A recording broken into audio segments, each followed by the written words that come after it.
Out of all the Nicktoons that exist out there, I'd have to say my favourite is and always will be the Fairly OddParents. This really kickstarted Butch Hartman's career, with them continuing to make 3 other shows for Nick, albeit with differing degrees of success. And despite it being a meme, the guy kinda did have a hand in creating my childhood. I loved this show growing up. If it weren't for Fairly OddParents, it's likely I wouldn't be where I am today. It's the show that got me into drawing, which led me into wanting to be an animator, which led me to YouTube, which led me to depression. Now of course this is the obligatory part of the video where I said that the Fairly OddParents went into seasonal rot, and added character after character in desperate attempts for relevancy. First would be Poof. Then after they realised the baby had no story potential, they added Sparky. Then when they realised Sparky was annoying as all hell, they added Chloe. Then the show was cancelled before they had the chance to ruin it any further. Butch likes to excuse the decisions nowadays by saying, "Come on guys, we needed to add more characters since the show was on for so long. It needed something fresh." I get one or two comments be like, "Well, the new episodes stink, they're so bad. Why did you add Sparky, or why did you add Poof?" It's like, listen, we had to do something. We had to add new characters to keep the show fresh. Which I would believe if it weren't for the fact that their neighbour SpongeBob is still airing new episodes with the same cast it had back in 1999. And I doubt people would have minded the new characters if they were, you know, good. But that's not what we're going to talk about today.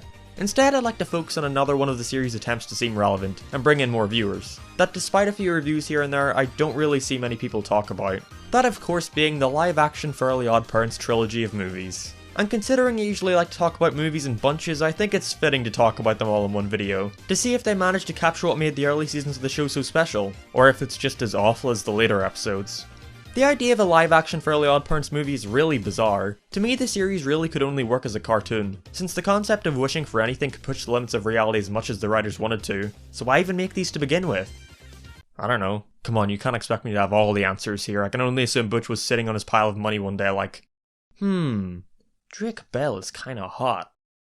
What if? And now we're here. I mean, how did you think it went? That's the only reason I can see them getting such an unfitting actor to play Timmy.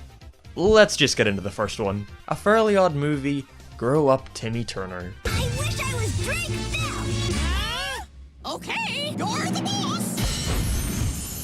Hello, handsome! No way! Timmy Turner is now a 23-year-old man, but to keep his furries he has refused to grow up in any way. He still lives at home, goes to school in the same class, and has never fallen in love with a girl. You know, except for when he did. That's actually not a bad idea for a movie. It has a lot of potential, if it were thought through for even a second. But this movie is listed as a romantic comedy for some reason, and that's where Tootie comes in. Tootie in the original series was a young, whiny little girl who desperately wanted Timmy to fall in love with her, and obviously he avoided it at all costs. But now she's a hot environmentalist who cares about animals a lot, and that of course means Timmy falls in love with her at first sight. How shallow. So now Cosmo and Wanda have to try their best to keep Timmy from falling in love, or else they'll have to leave him forever. This is until Timmy's teacher Crocker teams up with an evil businessman, looking to build an oil factory in Dimsdale, so they kidnap the fairies and Tootie, so Timmy has to rescue them. Honestly, with a couple tweaks like removing the whole falling in love plot device, I think this story could have worked really well, but if it were me I would have gone in an entirely different direction. See, when Timmy starts to fall in love, it's followed by Cosmo and Wanda desperately trying to stop him, and to me it should have been the opposite. To me the only way this could work is if Timmy was completely set in his way about not being willing to give up Cosmo and Wanda, with even them wanting to move on. In a loving way of course, like a mum and dad looking for their child to move out of the house. And the movie would follow Timmy's journey in growing up, and leaving behind his childhood furries. But in this movie his growth is symbolised through getting a pink fedora? Wait, is that you, Butch?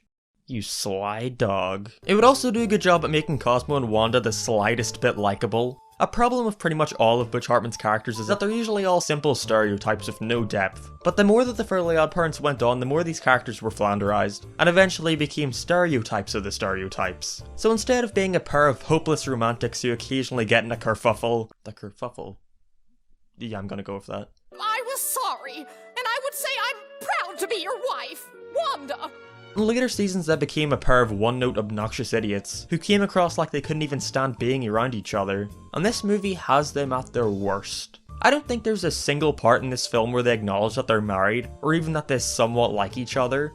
In fact, there's way more examples of the opposite. For once I agree with your shrill, commanding and authoritative voice! I love you! But how do the other characters fare? Well, first we've got Drake Bell as Timmy Turner. Yep, That is definitely how I pictured this kid to look when he was older. To be fair, he does an alright job at acting, with everything that isn't a fairy at least. They had stand-ins for where the fairies would be, but for the life of him he can't keep his eyes on them. Tootie is possibly one of the worst Miri Sues I've ever seen. She's portrayed as being perfect in every way, yet still falls in love with Timmy Turner, despite him acting like a literal child and his only friends being children. Best day ever! Crocker has diarrhea. I would say it's fine as a plot device, but she's the central focus of the movie and takes up most of the screen time. There's also this really weird part where they're about to kiss when they hear a noise and turn around, causing Timmy to accidentally fall out of the tree. Then she starts freaking out like, oh my god, you did that not to kiss me, despite us both turning to see the noise. Jesus Christ, why is he obligated to kiss you? This would be considered really creepy if it were the other way around. Grow up, Timmy Turner! He said it! He said it! The business guy is boring and should have been Doug Dimmadome. Moving on. There's also a fair amount of side characters who get the live action treatment, like Edge, Chester, Vicky, etc. But they add so little to the story that the first version I found cut all their scenes out and I didn't even realise until the end because it works just as well without them. Or I guess just as poorly without them. The only character that I would say is flat out great is Crocker. He perfectly captures the animated character, to the point where I thought he was played by the real voice actor, just like they did for Timmy's dad. But he isn't, he's just that good at it. The only bad thing I can say about him isn't even his fault, it's more of the direction. See, there's certain things you have to take into account when turning an animated show into live action, and it's how far you should go in keeping it close to the original. And surprisingly, this movie's issue for me is that it tries to be too faithful to the cartoon. I don't know if you've ever recognized this, but after I say it, you will not be able to unhear it. When you're watching a show created by Butch Hartman, it is painfully obvious it was created by Butch Hartman. And that is not shown more than through the music. Everything Butch does, Guy Moon is there to accompany him. Every time a character touches something, sound effect. Every time a character does any kind of action, sound effect. Anytime a character even speaks, you better believe there's a sound effect. And that just doesn't translate well to a real life setting. You know what else doesn't? Trying to make every cartoon set as accurate as possible in real life. Is it kinda cool to see? Sure. But it makes every location look like Springfield at Universal Studios, which really takes you out of the experience. And I can't help but wonder why this wasn't just another movie done in the usual 2D style like they've done before, other than for marketability of course. And I thought we all figured it out and agreed by the time the Timmy Jimmy Power Hours came out, but Butch's designs do not look appealing in 3D at all. In the Fairly OddParents, characters' mouths will extend up near their eyes, and it just doesn't work with CGI, it looks so uncanny and they can't express at all. So to end this off, Timmy rescues Tootie and his fairies from the businessman, that I still can't be bothered to learn the name of, by professing his love for Tootie, so now Timmy loses his fairies, but finally learns to grow up in the process, bringing the series to a bittersweet conclusion. Is what I would be saying if this were written by someone competent. Who wrote this again? Okay, that explains it. Obviously, Butch Hartman wrote them. Instead of that, they find out about the Timmy Turner rule, that states, I can't believe this is real. It states that any person that has used their fairies in the past to save the world on multiple occasions, and just so happens to be called Timmy Turner, gets to keep their fairies forever, as long as they choose to use the powers for good. What? I'm going to try to contain myself for a bit and try to explain this as calmly as possible. A running theme of the original series that I never really appreciated was that eventually when he got old enough, Timmy would lose his fairies and forget even having them. And the show did explore at times how Timmy tried to manipulate the system to try keep them forever before finally coming to terms with the fact that he was going to need to give them up at one point, and that Cosmo and Wanda had kids before him and will continue to have kids after him. It's something you see as a kid and go, what? That's so unfair, why can't Timmy be with Cosmo and Wanda forever? But just like Timmy, the older I got, the more I realised that losing his godparents was something that needed to happen, and it gives their relationship a stronger bond, you know? It makes the time they spend together more important. But screw that, am I right? Who wants any kind of emotional stakes in a show? So yeah, not a great film. It's full of dumb, cringy writing, bad, unlikable characters, and its faithfulness to the show ends up hindering its potential. But I dislike it more in the fact that it ruins one of the best parts of the original series, and removes it for a lame, gimmicky ending, only there to set up other movies. You know where this is going. Somehow the first Fairly Odd movie was a huge hit, being seen by almost 6 million people when it initially premiered, so Butch and his team got back together to create a sequel. But not just any sequel, a Christmas movie. This one sees Timmy and gang being brought to the North Pole, where it's revealed to them that all their selfless wishing is leading to less and less people wanting gifts from Santa. And after a mishap that gives him amnesia, Timmy Turner is now tasked with being the new Santa Claus. Yes, this is just the Tim Allen movie. So the plot is basically an adventure where Timmy, Tootie, Cosmo, Wanda, Crocker and 2 elves have to travel across the North Pole to get Timmy off the naughty list. And I mean, I can't really be too mad at this plot. It's so separated from the core themes of this show and is more of a standalone adventure that I can't really be mad at it like I could the first. Now of course that doesn't mean I can't be mad at other aspects. Life is pain. The first Fairly Odd movie already looked very cheap, but with this one it seemed the budget was sliced in half. This literally just looks like a Santa suit bought from the store. I'm guessing most of the budget was spent sending the crew up to a snowy mountain. It's at least commendable this wasn't all done on green screens. The characters basically all act the same in the worst way possible. Like Amiri Sue might be able to work as a plot device in the first, but after that she just has nothing interesting to add. Again, the only one here that really works is Crocker. This man cares way too much about giving a great performance. Ooh, time to use my patented Crocker blend-in technique. Yoink! I can imagine the only reason his character was brought into this one is because the writers knew how great his actor was, and he continues to be the highlight. This is going to seem really minor and I guarantee nobody cares about this except me, but something I love to see in cartoons is how many different outfits a character can have that still follows the same colour scheme. And it really bothers me how selective they are about it in these movies. Timmy's hat? Pink as usual. Timmy's fedora? Also pink. That's good. His snow jacket? Red? Give him a pink Santa hat, that's all I want. Just look at the Scooby-Doo movies. They are constantly wearing the same colour schemes and it's hilarious. As you can see, I barely have anything to say about this one, it's just kind of okay. Every time I get bored and feel like tearing my eyes out, there's that little bit of hope from Crocker that keeps me interested. And for that I at least say it's better than the first one.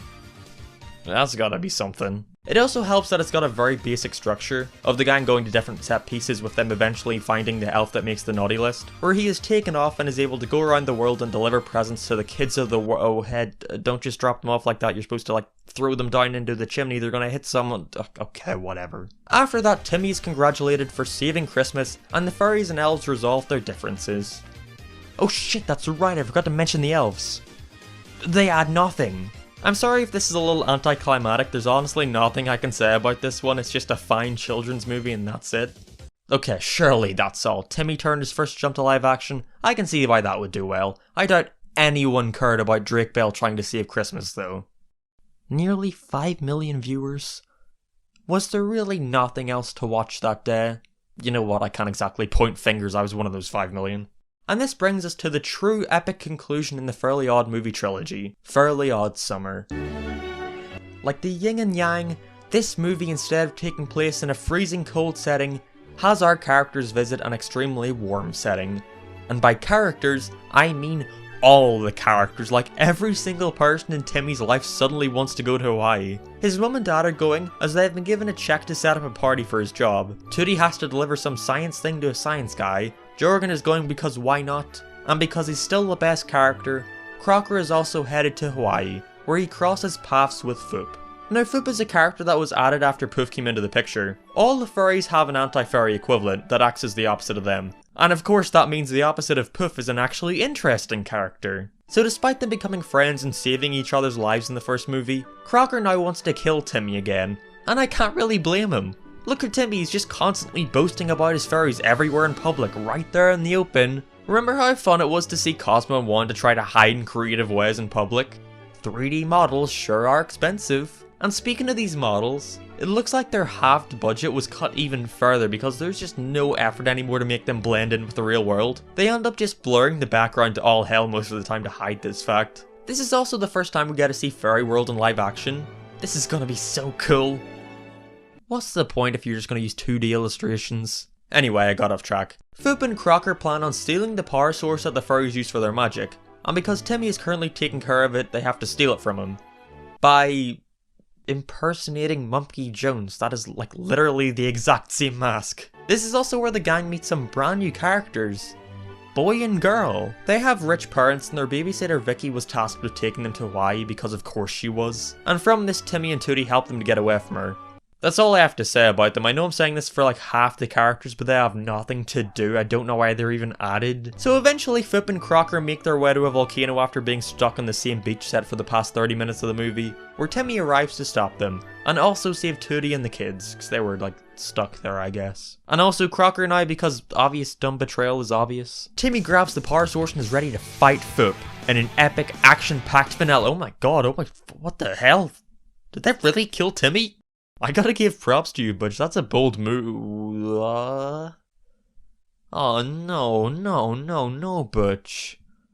It means I'm just like you guys. This is awesome. Please understand that I have a very strong connection to this show when I say this, but...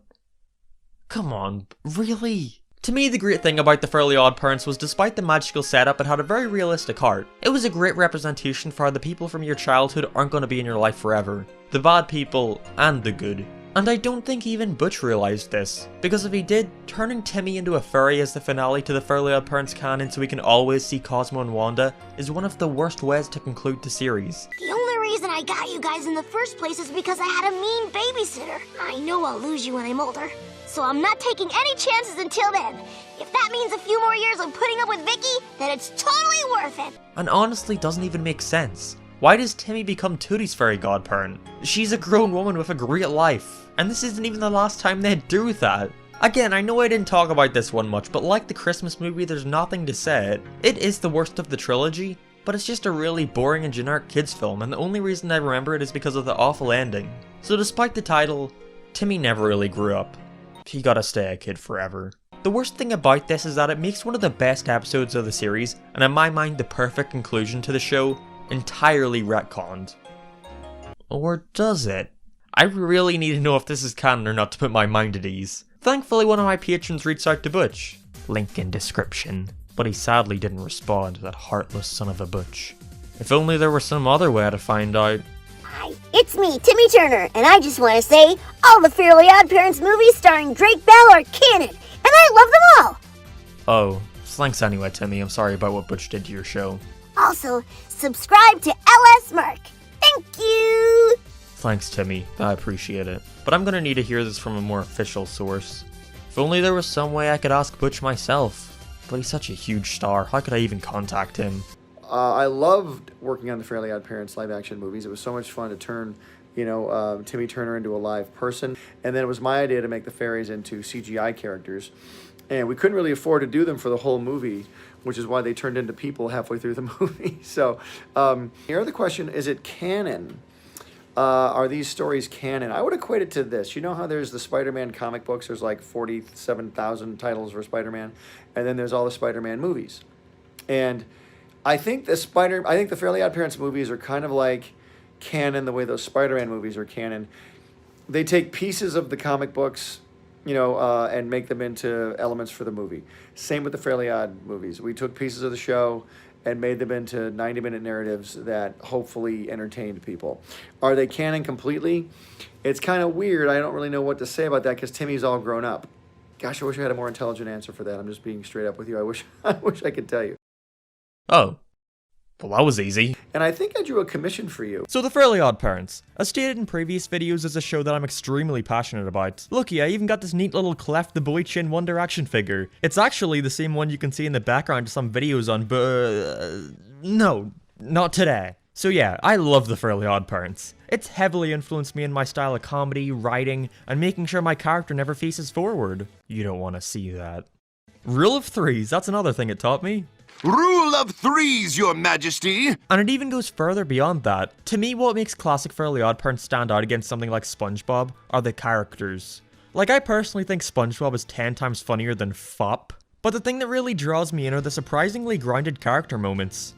Yeah, you wouldn't expect that from a show about a boy being granted fairy godparents. But to me, the dynamics and personalities of whether it be Timmy or Cosmo or Wanda really elevates the show. It gives them some depth and really makes you feel for them. It's why something like the TV movie Channel Chasers will always stick with me. I don't love it because of all the random television references. I love it because it tells a story of Timmy needing to come to terms with the fact that he's eventually going to have to leave his childhood behind, along with the people in it, the good and the bad. We saw Timmy have to come to terms with this fact, and it really causes you to relate and feel for his character in the end. You don't want him to have to give up Cosmo and Wanda, but as the episode goes on, the more you realize, along with Timmy, that it's what's best for all of them. It was the perfect footnote to end the series on, showing you that even though Timmy does end up forgetting about his godparents, we see how much better his life has become from being able to give up his childhood things. I'm not gonna cry. I'm the cool edgy guy who crosses his arms. I can't cry. I can't help but not get emotional at these great deals over at crowdmade.com. Nah, I'm just kidding. Let's move on. Gotcha. Scared you. And I'm not gonna ruin it by bringing up those awful live action movies and how they're retconned it all. I'm not gonna, because what if I told you the series itself has another episode that completely steps all over this amazing ending? And what episode am I referring to? Season 8 Episode 2's TV movie, Timmy's Secret Wish. Now, the Fairly OddParents has a surprising amount of specials. They first had Abracatastrophe, which was pretty alright. Then we got the masterpiece that is Channel Chasers. Then they continued this string of hits with the 3 Jimmy Timmy Power Hours, School's Out the Musical, Fairy Idol. Oh, Fairy Idol is so good. Then we got Fairly Odd Baby, which is, you know, not as good, I guess. After this, we had the godly 3-parter that is the Wishology. And finally, the last special the series ever got, Timmy's Secret Wish. Let's hope they went out with a bang. You know what I loved about the previous OddParents specials? How most would start off with either this unique little intro animation done in a different style, or a cool action homage that parodies the theme of the special. Like with the Wishology, they parody a bunch of trilogy movies in the opening. It's great to see. So of course the way to kick this one off would be characters boringly walking around a trail in silence, before ending with the exact same joke as the Jimmy Timmy Power Hours. Oh sorry, did I say of course? What I meant was why. Well, as you'll soon see, this special is desperate to rack up as many filler seconds as possible. The episode starts with us seeing Timmy making a ton of pointless wishes to try and rack up 1 million, because he cares about that for some reason. And we can see Cosmo and Wanda egging him on too, just like how they always acted towards Timmy making a string of pointless, selfish wishes. You see, this is the part when I go over how in the earlier episodes Cosmo and Wanda got extremely impatient and fed up with Timmy when he made too many dumb wishes. After he gets it, he's congratulated by Jorgen and given a parade in his honor, because apparently no kid has ever made 1 million wishes before, and that's like something to be proud of. He just said, I wish 1 million times, it's really not that impressive. So after a couple minutes of random jokes that go nowhere, everyone comes under the realization that so many of Timmy's wishes has led to the misery of others. So he's put in jail and has to go through a court trial in order to clear his name. Now at this point I was confused. The episode is called Timmy's Secret Wish, and so far, I see no secret. Do you see a secret? Wow, they did a really good job of keeping it one. Here we're introduced to the episode's antagonist, Foop.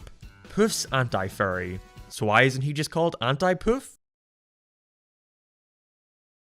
He wants Timmy to be stripped of his godparents, as if they're gone, so will everything Timmy has ever wished for, including Poof. The episode hasn't even gone over it yet, but I'm pretty sure you can already see the pretty major hole in his plan. To make sure this video isn't just me recapping everything that happens, let's skip ahead to halfway through the episode, where the title finally comes into play.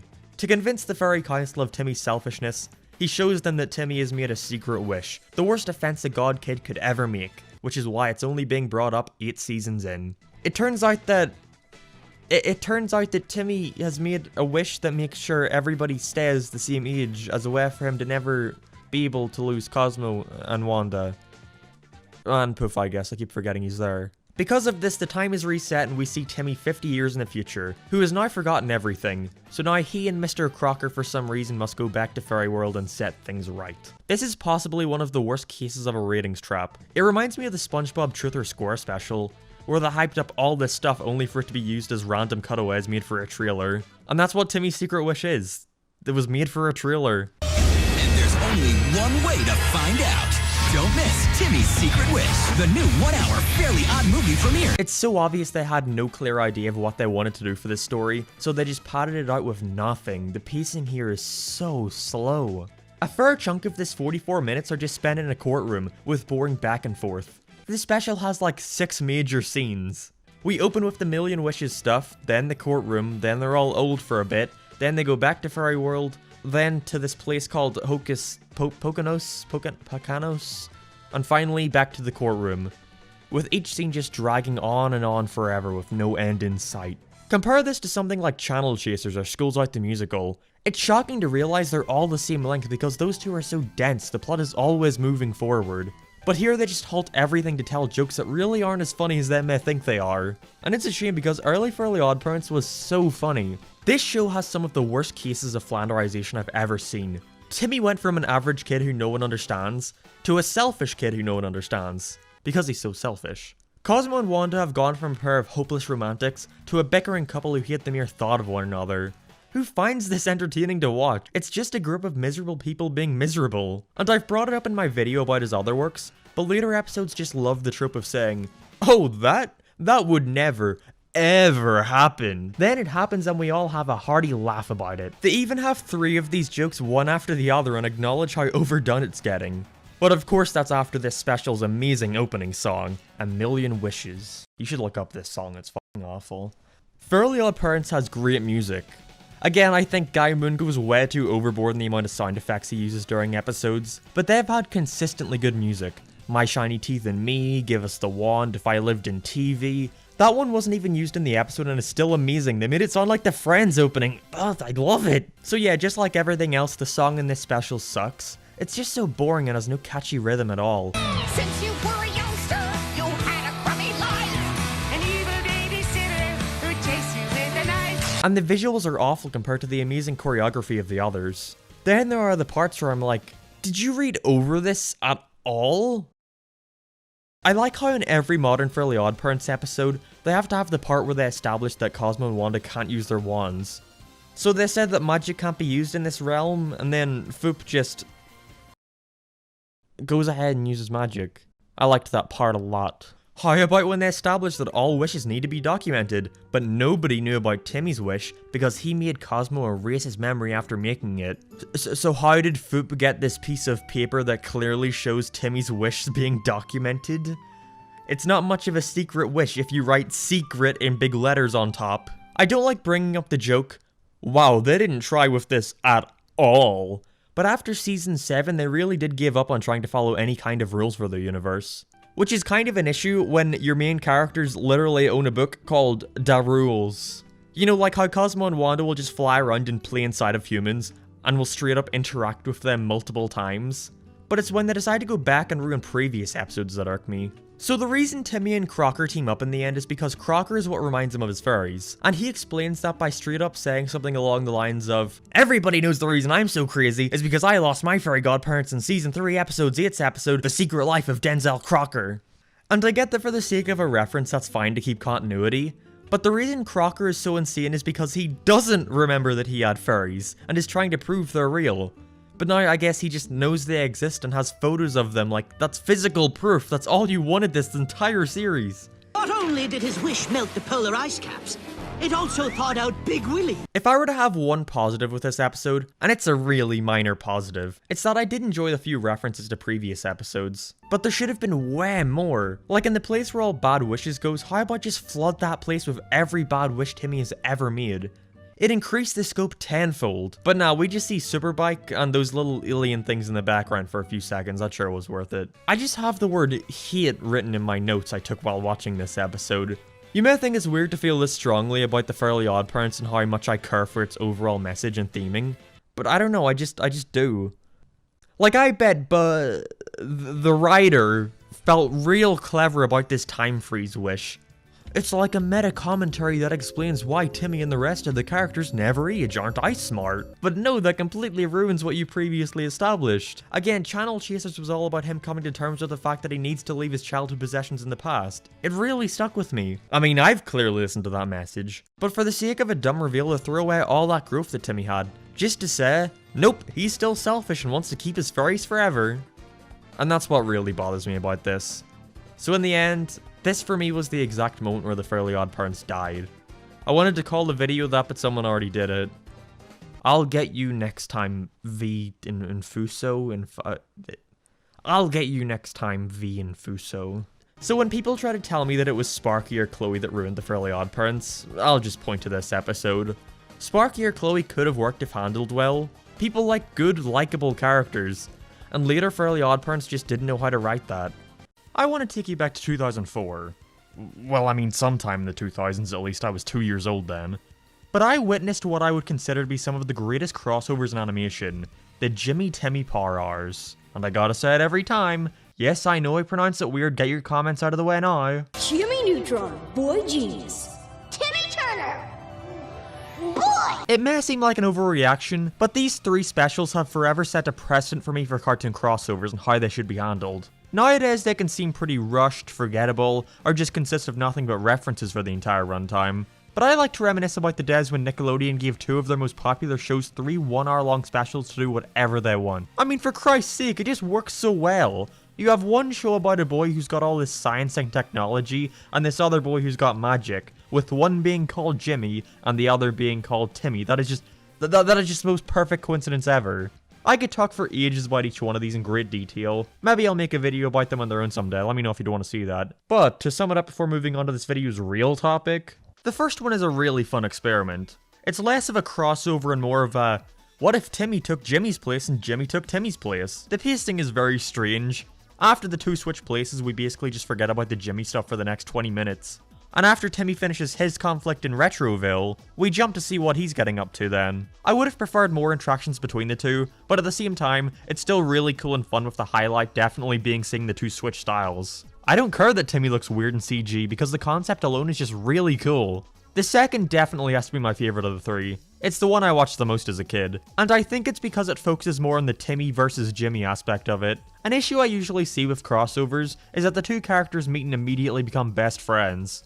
I think having them butt heads is just a way cooler concept, so seeing Jimmy fighting Timmy, you know, science versus magic, it's just freaking sweet. Feels like the first one laid the groundwork for the whole fish out of water stuff this sort of crossover could explore, leaving this one to entirely focus on the characters and how they work off of one another.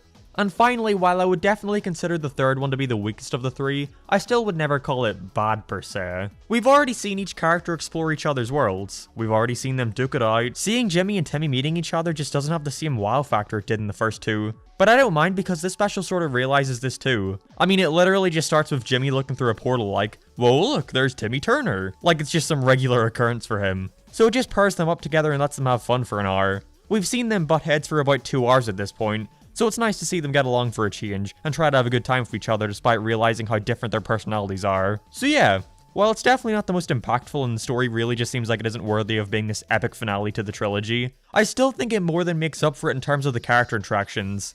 It's a joy just seeing the 2 of them together again. It's like they were made to interact or something. But after these 3 specials, Jimmy Neutron was cancelled. The third Power Hour was the last new episode of it to air on TV. So who is Timmy gonna meet and team up with now? SpongeBob? Lincoln Loud? Oh no. So Butch Hartman's final cartoon he created before leaving Nickelodeon for good was 2017's Bunsen is a Beast. It's bad. Not gonna go over it too much, because I already briefly talked about it in my video about all of Butch Hartman's failed projects, but it's clear why it was the least successful of his main 4 cartoons and only lasted 1 season. It's just annoying, and the epitome of every complaint ever directed towards one of his shows.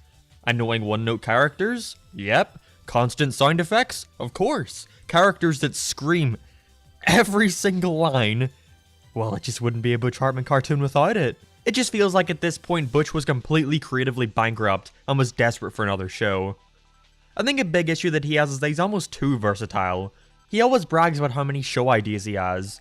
Apparently, he said Bunsen is a Beast got picked up just because of an executive walking into his office and seeing the drawing on his desk or something. And while I agree it's not a good idea to devote your life to developing one standalone idea, I mean at that rate you're not going to get anything done. Isn't that right, Mr. Enter? But it's the age-old saying, quality over quantity. Butch can have as many cartoon ideas as he wants, but it means he's never going to be able to properly spend the time creating something substantial. Because almost all of his cartoons come off like quick, on-the-spot ideas in the hopes of capturing the same luck he had with Fairly OddParents or Danny Phantom. What if there's a school, but like, they're all dinosaurs, or a girl who can turn into a bug or something? What if there's a boy, and his neighbor is a beast? But yeah, they actually made a crossover between this show and the Fairly OddParents to help push viewers towards Bunsen. And you may be thinking, oh, you mean that 2-minute short that came out when the show was first airing? But no. This was a full 22-minute crossover that aired around 10 episodes into Bunsen as a Beast. Also, speaking of that little 2-minute short... And I've never seen anything like it before. What's up? It's me, Hey, Bunsen! Can I just comment on how much better of an idea it would have been compared to this? That one combined all of Butch's shows, not just the most popular one with the least popular one. We had Danny Phantom and Tough Puppy there too, it was pretty cool. And hey, it was neat seeing Bunsen not animated in Flash for once. Whatever, it's too bad. Also, Timmy and Danny act like they don't know each other, despite them both meeting before in the Nicktoons games, which had continuity and referenced the events of the Power Hours, meaning they are canon no matter what you said. I really wish they didn't cancel that Nicktoons movie, I wanted it so fucking bad. So without further ado, let's just see what we have in store today. Could it possibly live up to the Jimmy Timmy part? No. One of the hardest hurdles to overcome with a crossover like this is figuring out a reason for the characters to meet. Jimmy Timmy handled this perfectly. Timmy needed a science fair project, and therefore wishes to be sent to the greatest lab in the universe. It's simple but perfect. What happens here? So we open with Bunsen telling his friend Mikey about how today he's gonna meet his furry friend Cosmo, and they already know each other. Oh, that's it. Today's a big day, Mikey! We're going to celebrate my 6-month friend-iversary with my good friend Cosmo! There's no impact here. It doesn't feel like the writers were all that excited at the opportunity of combining each of their worlds.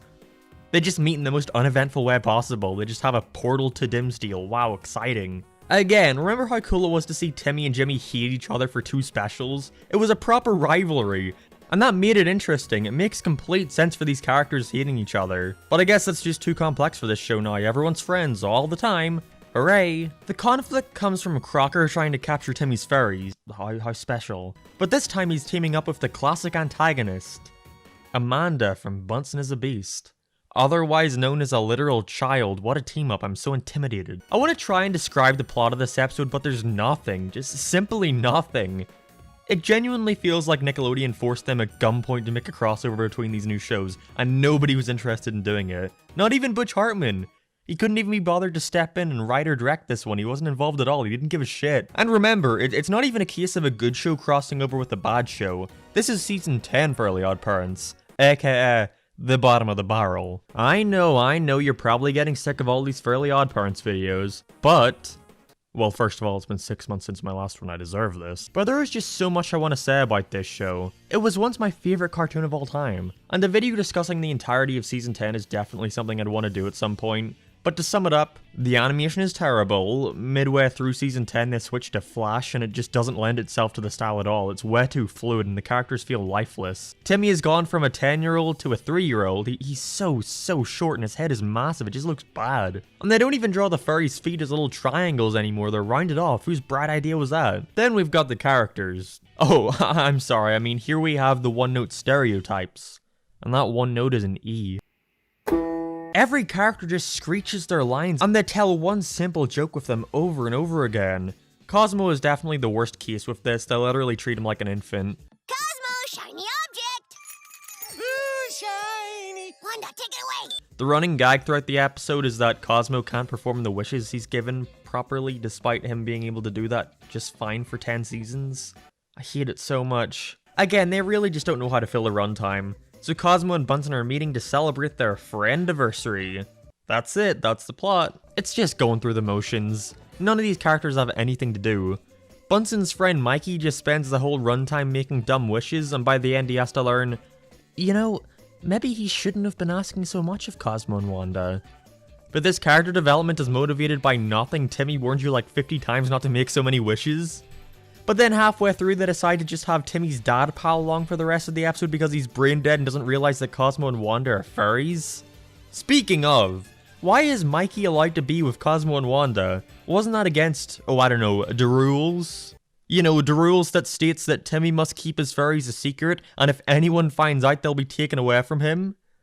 But I don't even know why I'm bringing that up, because by the time season 10 rolled around, the staff had completely given up on even attempting to follow any of the rules. Cosmo and Wanda just casually talk to whoever they want now with no consequences.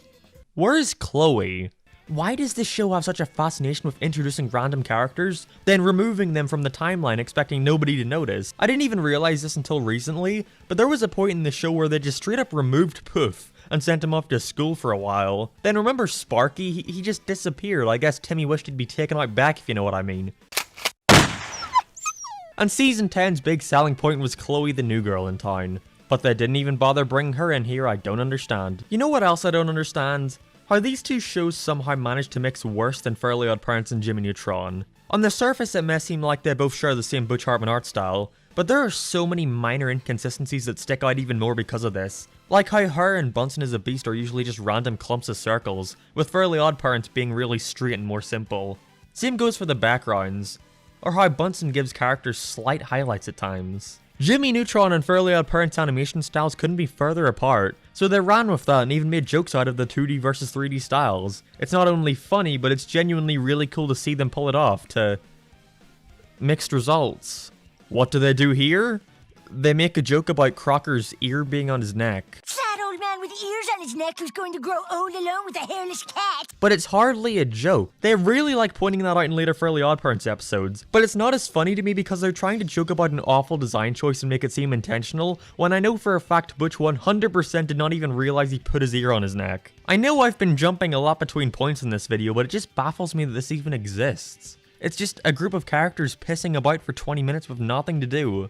It ends with Amanda betraying Crocker and capturing them all, but then for some dumb reason they all get out and escape and have the best friend-iversary ever. Oh my god, I'm so happy for them. So in conclusion, modern Fairly OddParents really depresses me, and this is the perfect example as of why. Honestly, I would recommend checking this crossover out, as it's also the perfect example of how not to do an animation crossover. If you know anything about me, it's probably one of three things. 1. I like to torture myself by watching a copious amount of long-running TV shows. 2. I'm a bit of a gaming whiz. And 3. I really like the Fairly OddParents. Like, to an unhealthy degree. For purely nostalgic reasons, it's my favorite show of all time. So much so that I even got to recently meet the creator of the series, Butch Hartman, at his office and record an interview with him. But that'll be out next month.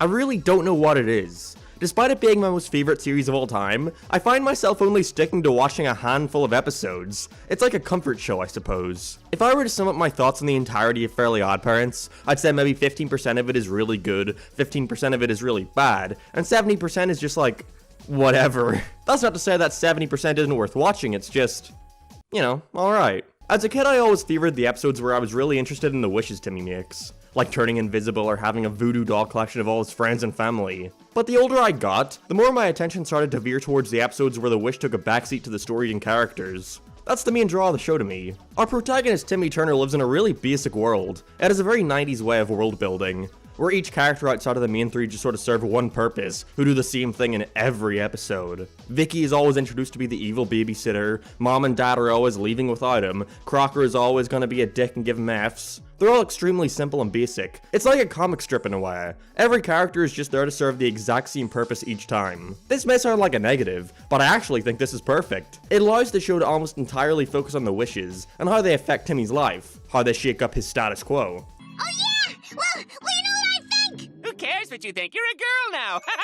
The whole show is built off our main three characters, and how they perceive the world and deal with these obstacles that they themselves cause. Timmy, and his fairy godparents Cosmo and Wanda. It's my favorite aspect of the show, their relationship. They all work off each other so well. You have Timmy, this selfish kid who makes wishes he thinks will better his life. Hello, gift, my gift, wonderful gift, Dad!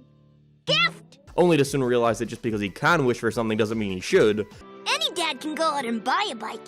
You love me enough to make one yourself. That's what makes it cool. And his pair of godparents who are not only granting his every wish, but also trying to steer Timmy towards being a better person. Timmy, this bike is as cool as you are. Besides, your dad made it for you with his own two hands.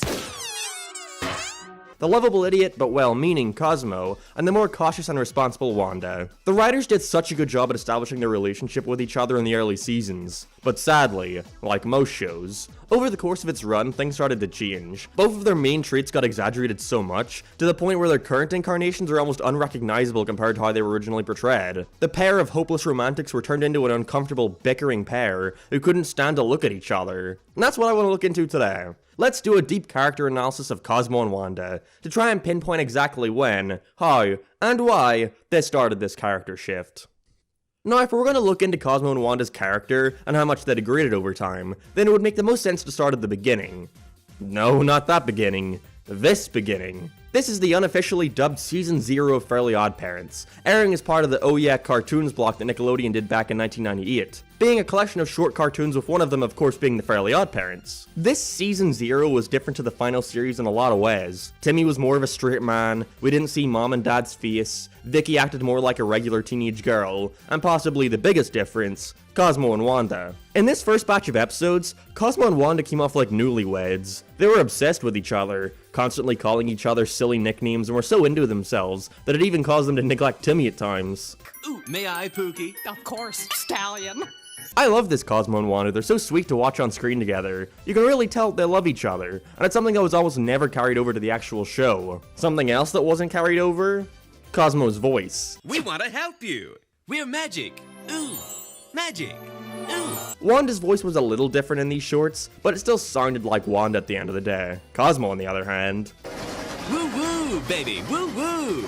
yeah, you can clearly tell there was a massive difference in the voice direction here. It sounds like the voice actor, Darren Norris, is doing an attempt at a Phil Hartman impression, you know, Troy McClure in The Simpsons. And because of this, his personality wasn't anything remotely like how he was portrayed afterwards. Instead of a mindless idiot who's always messing up, he's just a fun, wisecracking guy who, again, loves his wife dearly. And Wanda wasn't much of a nag at all. Quite the opposite. She was extremely giggly and excited to be Timmy's godparent. They come off like actual parental figures, not just his friends who he hangs out with. Everything changed forever when the show got greenlit to be turned into an actual series. I guess they wanted to give Cosmo and Wanda more interesting personality traits that they can make jokes out of. Basically, Cosmo is not an idiot, and Wanda is a bitch. Despite this, the early seasons of the show still did a great job at expressing their interest in each other. They weren't the same anymore, but they also weren't drastically different from how they were previously portrayed. Episodes like Dog's Day Afternoon and The Partnership do wonderful jobs at showing this aspect of their relationship. In the former, Cosmo and Wanda have to split up and follow the two different Timmys, which immediately upsets Cosmo as he doesn't want to be apart from Wanda for even a second.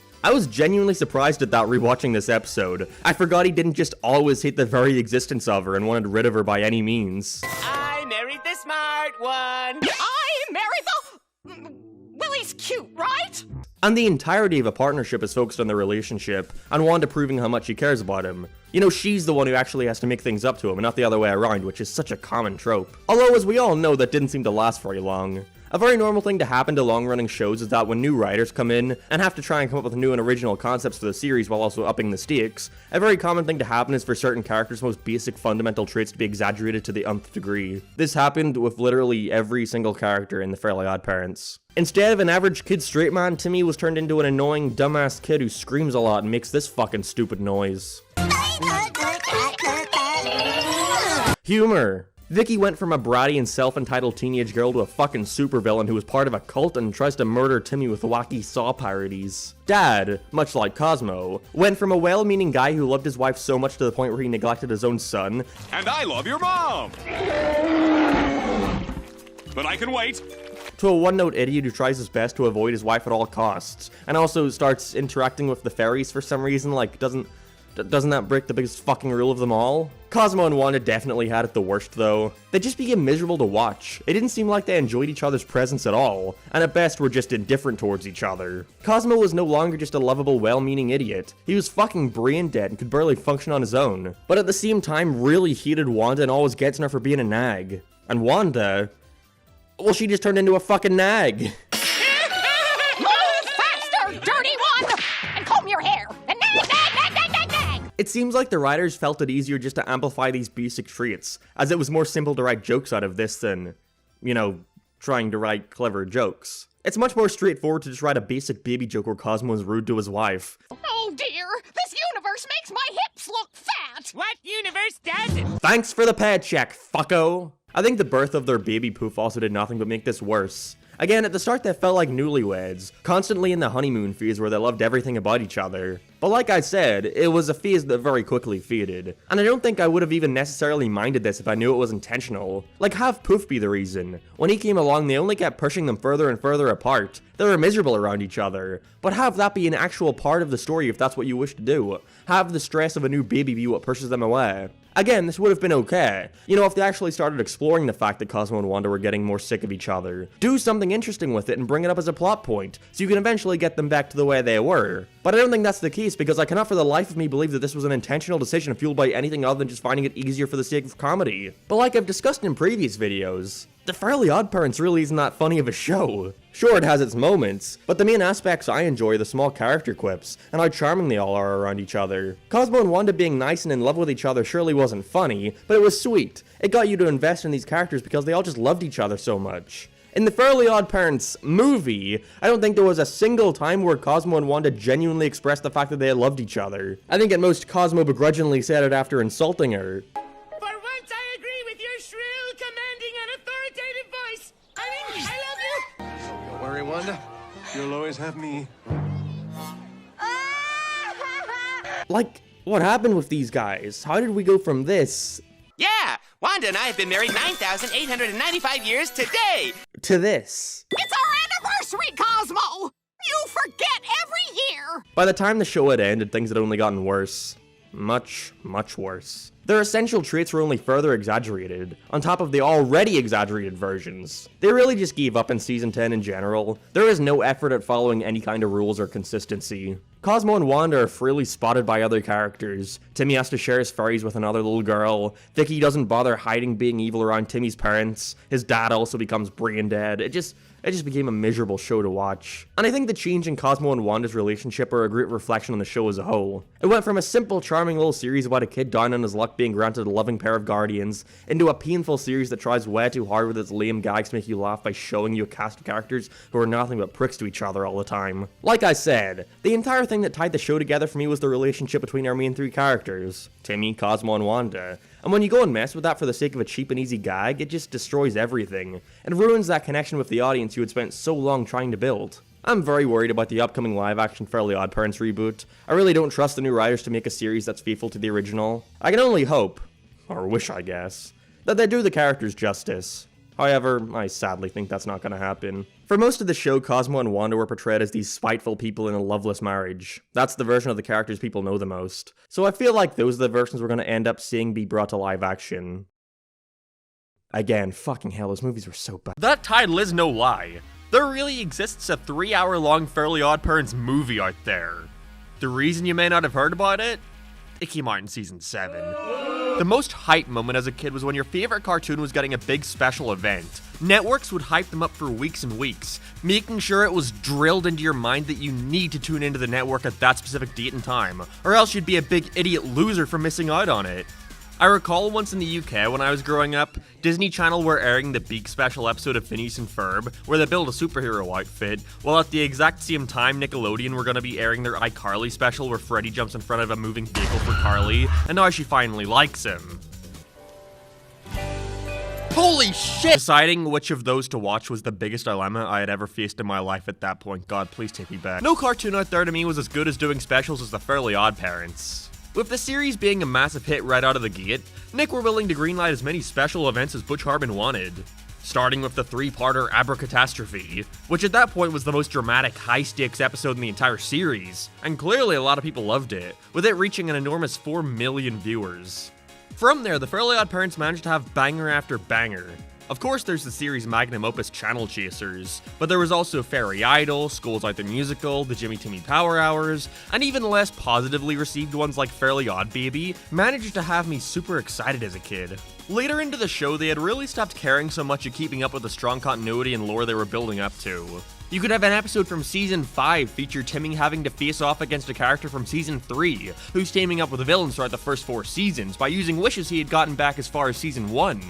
It always felt like there was a level of respect for their history. Not to mention in general, they were aiming for something much more action-packed compared to the more grounded episodes of the early years. But after around Season 8, they toned it down a bunch. I can only imagine this was due to a lot of the folks working on the beginning of the series moving on to other projects, including Butch Hartman, who was now being stretched between various new shows. The biggest special we had gotten in the later years was Timmy's Secret Wish, but that was clearly nothing more than a lazy ratings trap aiming to bring back viewers to the show, with the grand reveal of a big mystery Timmy had been hiding for years.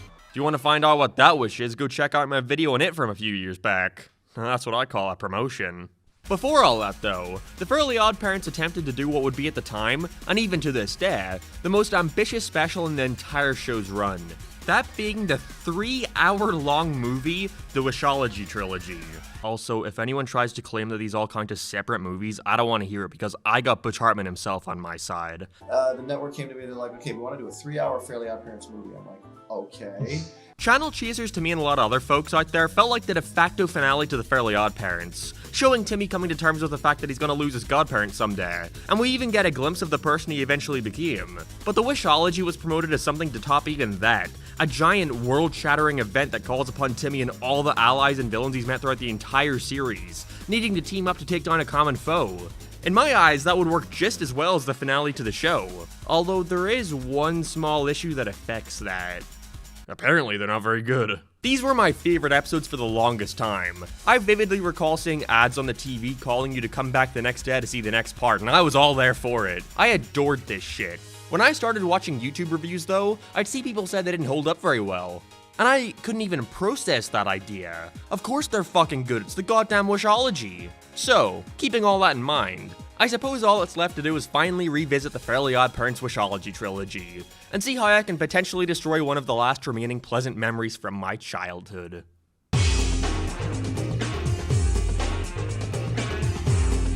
The Wishology begins with, fittingly, the big beginning. And despite not having seen this in over a decade, it was surprising to see that I basically remembered everything beat for beat. I guess that shows how much I loved it back then. But how about now? Does it stand the test of time?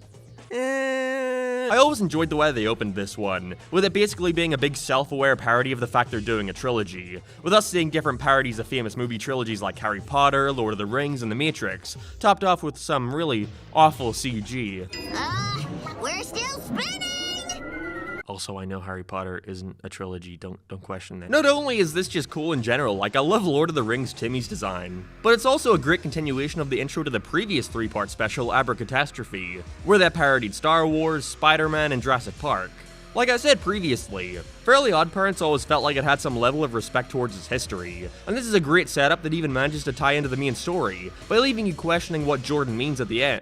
I called him Jordan. By leaving you questioning what Jordan means at the end when he infiltrates Timmy's wish, capturing Cosmo and Wanda and warning Timmy of the great danger that's approaching. Wishology, hands down, probably has the most interesting opening of any Fairly OddParents special out there. As an infant, it kept me on the edge of my seat, eager to see where it was all going. As Timmy is dropped back into Dimsdale, he comes to realize that nobody remembers he existed. Not his parents, not his teacher, not even his friends. Where'd you move here from? Dumbsville?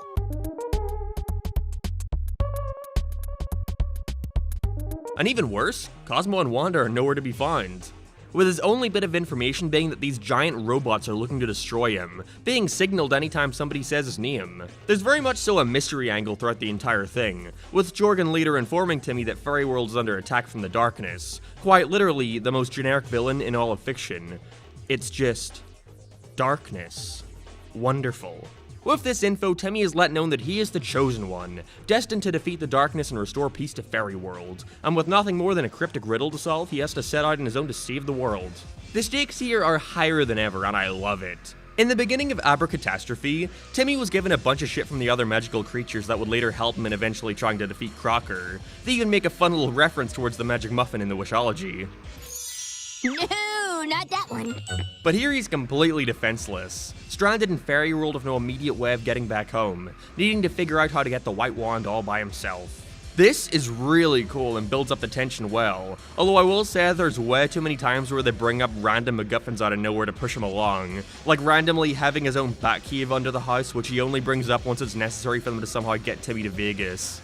It can be somewhat excused though, it's not a stretch of the imagination to picture him wishing for this at some point. But then there are moments like this where it's so contrived and obvious they just want to create conflict, like this. But they can't find me as long as you don't say my name. You mean Timmy Turner? Didn't see that coming. On top of this, they introduce a lot of new lore for the fairies here. Jesus Christ, out of context, this sounds so uncool. Mom, quick, new fairy lore just dropped! But we learn a bit more of the history of Fairy World here, finding out there were once fearless warriors who put a stop to the darkness and protect the world by acting as stars in the sky. And it's also the first time we ever hear and see the Fairy Council, who I was never a fan of. They kept using them on after this point, even in the awful Drake Bell movie. But it was always implied that Jorgen was the most powerful fairy. Did we really need 4 more?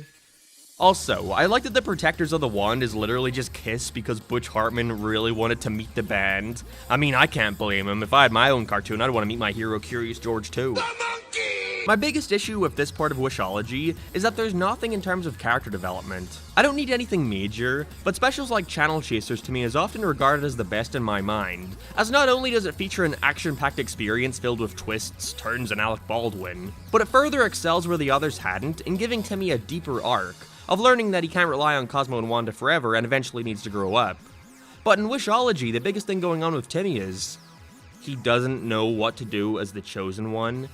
Is this ever expanded upon? Nope. He just learns that he can save the day using the power of rock and roll. Again, he really wanted to meet Kiss. I would have been more excited to meet Patrick Warburton, who literally plays the exact same government agent characters that are in Johnny Test. I mean, what hacks? How did these writers seriously think they could just rip off Johnny Test and no one would notice? Wait a minute, the creator of Johnny Test wrote this? What the fuck? That makes too much sense. Like, I don't know, maybe during the opening somewhere you could set up an arc of Timmy taking his friends and fairies for granted, and therefore when he's left all alone having to fend off his foe by himself, it shows him how much he truly does appreciate his allies. Sure, they do a similar thing in Fairy Idol, with Timmy taking his fairies for granted and losing them as a result, but that one has just as much of a focus on Cosmo and Wanda, with Timmy not even really being the catalyst there. It was more so Norm the Genie manipulating the situation, so I feel like Wishology still had room to expand upon that aspect. If there's one thing I definitely can give to the later Fairly OddParents though, except for season 10, is that they always go all out in the animation despite the simple art style, and the Wishology is no exception. They really wanted to give this a mega epic cinematic feel and then knocked it out of the park. The visuals and storyboarding are fantastic, with a lot of really well animated shots that push these characters to their extreme. I'm not a fan of how thin the inner lines got in these episodes, but it's a minor nitpick, compared to the huge undertaking I can imagine a project like this was. I will say though, I think Butch's obsession with CGI becomes a little too excessive here. He always had a soft spot towards using it, given Danny Phantom and a lot of the early Fairly OddParents. But at least in most of those cases, it was simply locations. Like the Wishology's big grand look-through fairy world with stock PNGs of the characters flying by, I can accept. But did the Eliminator robots really all need to be CGI? It's way too jarring, and I can't imagine these designs were that complex to the point where they just couldn't be done using 2D animation. And again, the less to be said about that Matrix turnaround, the better. But otherwise, this special is amazing to look at. The amount of locations they had to design must have been immeasurable. Overall, if this remained as a standalone 45-minute special like the rest of the Fairly OddParents events, I think it's one of the more forgettable ones. I mean, Christ, it doesn't even have an epic song like the rest. But it's not bad by any means. I really love the ending where Timmy finds out he wasn't even the chosen one, instead being Brendan fucking Fraser. But while I really adore a lot of what is done here, such as how well it makes you feel Timmy's hopelessness during the beginning, I think it could have further excelled and gone down as one of the greatest the show had to offer if it simply gave the characters more of an arc. Some type of growth that really makes me feel the impact this special had in the series going forward. It is weird how this is only part 1 though. Like, things conclude pretty cut and dry. Timmy defeats the darkness. The end. It's great to know that everything is fine in the universe. Or is it? The darkness is back. I hate that became Timmy's recurring thing from this point on. Yeah, you're gonna soon see that part 1 and 2 have really lazy and forced ways of connecting to each other. Basically, they just tell a conclusive story, then go, but wait, the evil still isn't defeated. Boo!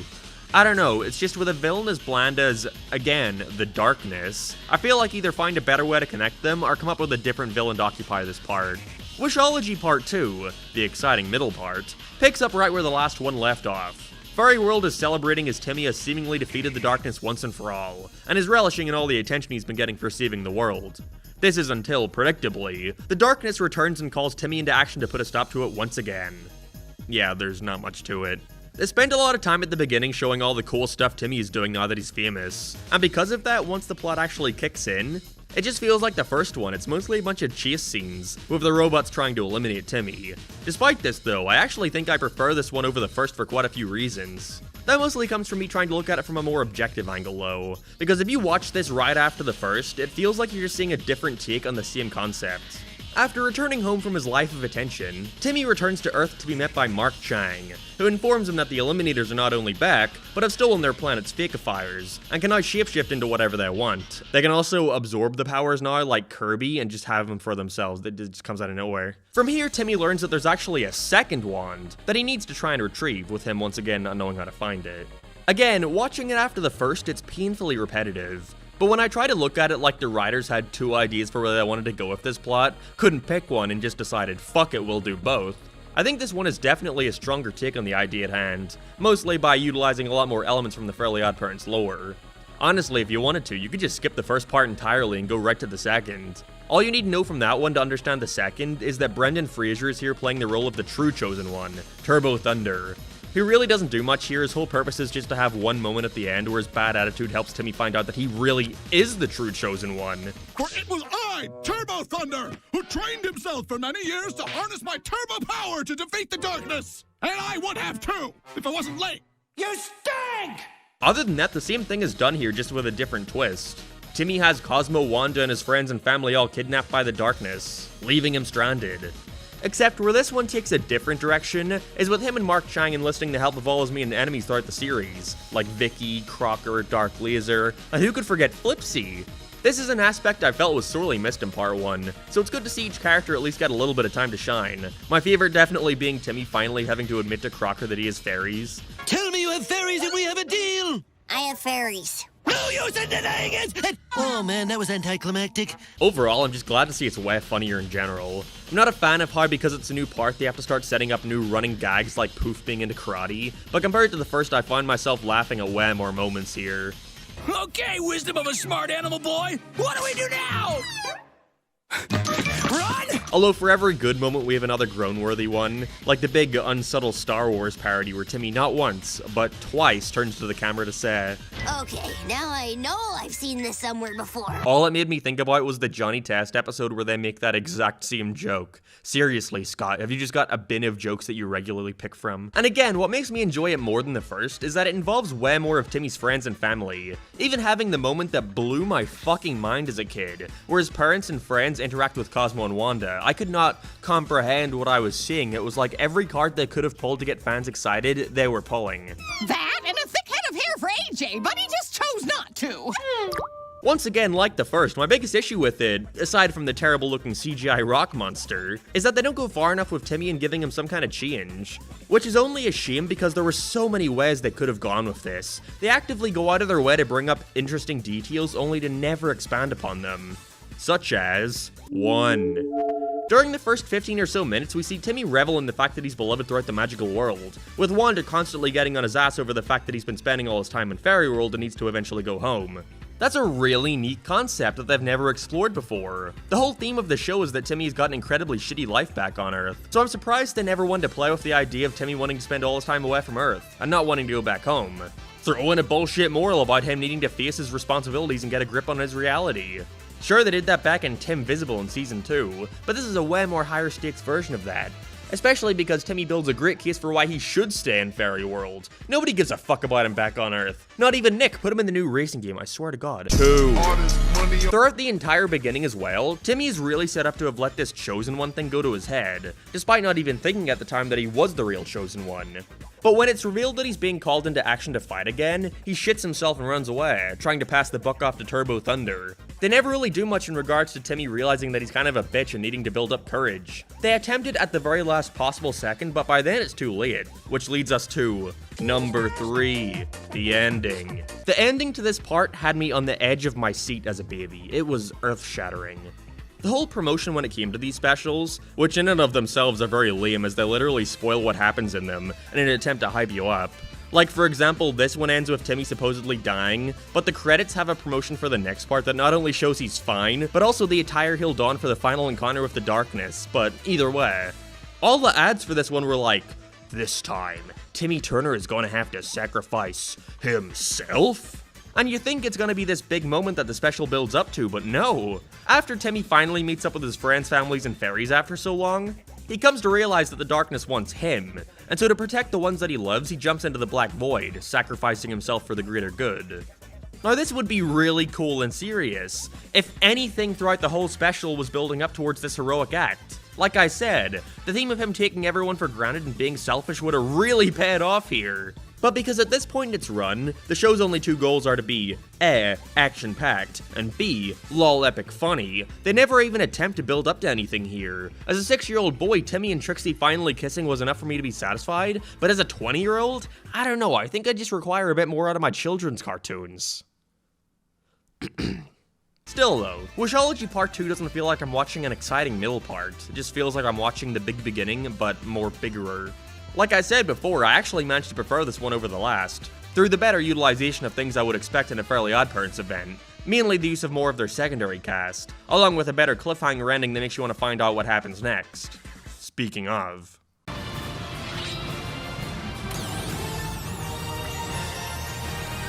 I vividly remember watching this special with my family in the room and one of them called it gay, and from that point on I was too embarrassed to watch the show. That's the great part about being an adult, I can watch all the Fairly OddParents I want.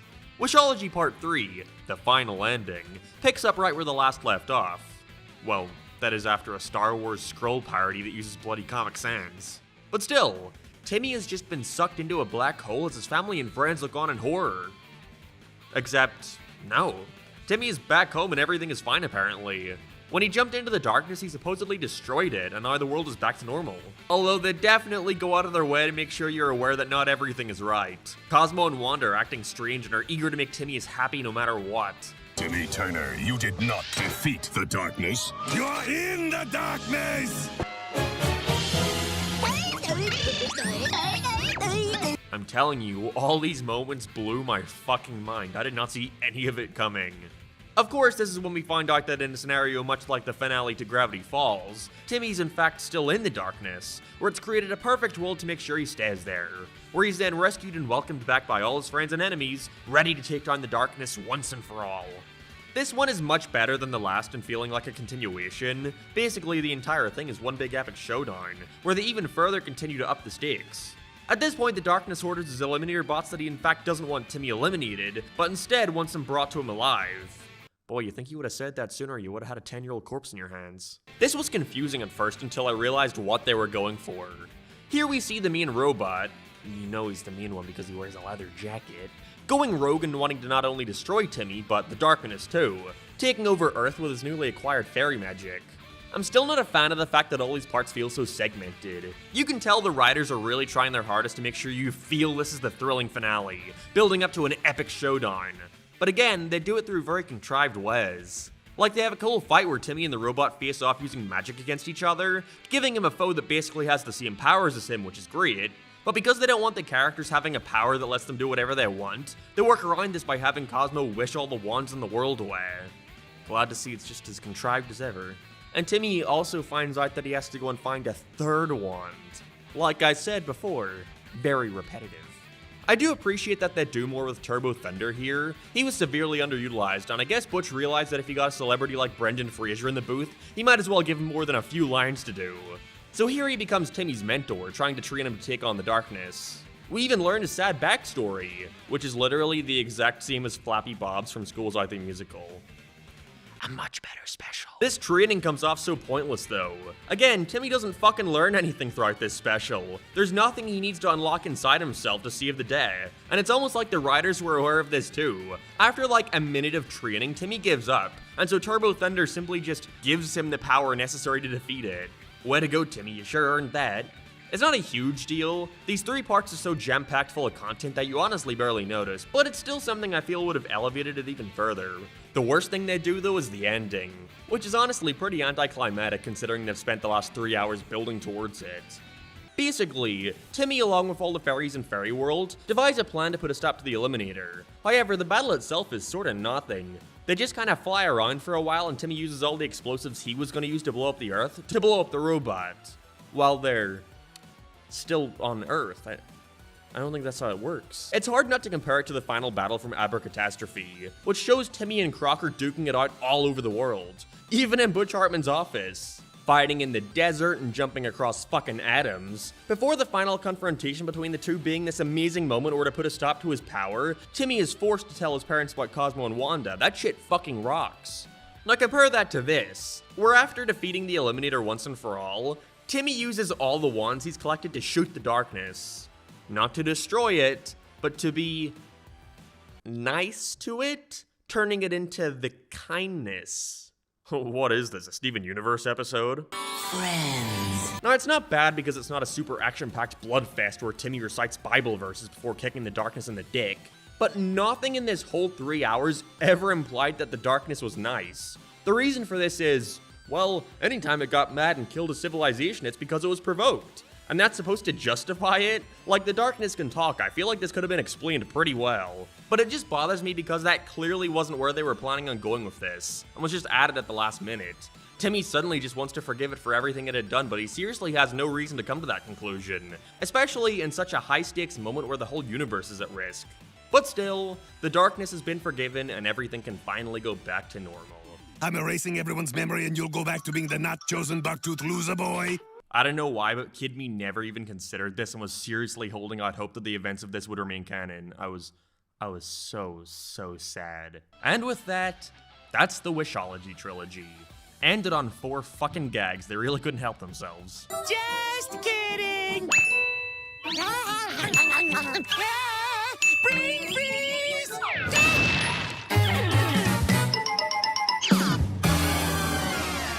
This was very interesting to revisit after so long of not watching it, because in a way, it's exactly what I remembered it was, but didn't manage to enjoy it nearly as much as I once did. I think that mainly comes from me previously loving it for everything it meant to me as a fan of the show. I didn't think about the repetitive structure or lack of character. All I saw was Timmy's fairies finally meeting his friends and family. I saw Timmy finally getting to be with Trixie. I saw Brendan Fraser. But now I see them for what they really are. Decent. They're not bad by any means, but definitely nothing of the caliber that the series had done before. Watching each part in their own as a singular 45-minute special, they're fine, but when put together as a 3-hour trilogy, you know, it drags. Again, I think the best way to check it out would be to skip part 1 entirely. You'll probably have a better time with it. I still greatly appreciate it though. To me, in a way, it does represent the finale to the series, where all the legacy characters come together for one last hurrah. From this point on, they'd start to slowly wean out a lot of these characters like Edge, Chester, and Trixie. It's right before they got sidetracked with Sparky, Foop, and Chloe. So in a way, despite what glaring flaws it has, the Wishology will always hold a special place in my heart. Seriously though, if we could just pretend that everything after this didn't happen, that would be great, thanks. Calling it now, it's just gonna be a season's worth of random nothing episodes adapted from the series' golden age. Well, it appears I may have been too generous in my assumption of this reboot. This was a clip from my video from around a year ago, discussing what I was expecting from the, at the time, newly announced Fairly OddParents live-action reboot, and ultimately that I thought it was just a flawed concept from its very conception, due to a variety of factors, with the main one being that the very premise to said show doesn't lend itself to live action. But I could have never imagined it would actually be worse than I initially thought. I set my expectations as low as possible, and still I ended up completely devastated at the result. Fairly OddParents, Fairly Odder, dumb name by the way, is the brand new live-action animated hybrid sitcom created by Nickelodeon, and its never-ending attempt to reboot all of its old IPs for a new audience. And failing miserably at them all. Super Mario in real life. Spaghetti! Now, as you should know by now, The Fairly OddParents is one of my favorite shows ever made. I've made countless videos. Okay, well, you can count them, it's 5. But figuratively countless videos, giving my reasons as to why I believe those first 4 to 5 seasons are some of the best of any children's show out there. How they were able to so well balance telling a good moral for kids through the use of pleasing visuals, inventive premises, and most importantly, likable characters. So I feel like I'm probably one of the most qualified people on YouTube to discuss the new series. And believe you me when I tell ya, it's bad. Like, really, really bad. Hi-ho, Philly Irish, away! Like I mentioned at the start of the video, I was more than generous in my prediction of what the series would be. I assumed it would have been a simple retelling of some of the original series' best episodes, just in live action. What I could have never imagined is that it would have been a continuation series starring the cousin of Timmy Turner being given fairy godparents. And after sitting through all 13 episodes of the first season, this is worse than season 10, without a doubt. Now, a bold claim I know, but an accurate one. This show seriously made me feel like I aged 20 years just by sitting through it. It took the life out of me. Jeez. It sure is a good thing this video is sponsored by Manscaped.com so I can shave this newly grown beard. The Fairly OddParents, Fairly Odder, stars Vivian Turner. She's just been granted the fairy godparents of Timmy Turner, Cosmo and Wanda, who will now grant her every wish as she tries to fit into the town of Dimsdale, with her father, new stepmother, and super cool radical stepbrother Roy. He says let's go a lot. New sister, let's go! Let's go! Let's go? Absolutely zero regrets. Let us go! So the whole show has a similar setup to the original. Each episode focuses on one of the kids making a wish and we see how it backfires. Except this one does it worse in every single way. Just the way this thing starts is so fucking insulting. You know, usually I like to have some semblance of structure to these videos, like I don't just want to talk about it scene by scene, but for this show it's necessary to at the very least start this by discussing the first couple minutes of episode 1, because in these few measly minutes you can tell exactly what this series is gonna be. Shit. First of all, what is this? This show starts with an animated segment explaining the story of the original Fairly OddParents, but they do it with this dead-eyed Timmy staring into your soul with no buck teeth. That's the iconic part of his character. I think him opening his mouth here was meant to be a joke like, oh whoa, now that kid has some big teeth, I wasn't expecting that. But like, this is portrayed horribly through the animation, he's just kind of like, it's weird, it's creepy. Then they show a variety of highlights from the original show, and I seriously don't see why they thought this was a good idea, because all it does is remind me of how good the original was, and how much worse this show looks. Fairly OddParents came out over 20 years ago, and it looks 10 times better than the reboot that released in 2022. How does that happen? Well, you put all your focus in live action, that's how. Because we're then met with... ugh. No offense to this guy, but... ugh. You know, you could have just had me play Timmy at this point, Nickelodeon. Come on, I would have done it for free. Timmy is literally just here to pass the torch and give old fans some kind of reason to want to check this show out. You gotta see an older Timmy, whoa! Well, okay, ignore that time.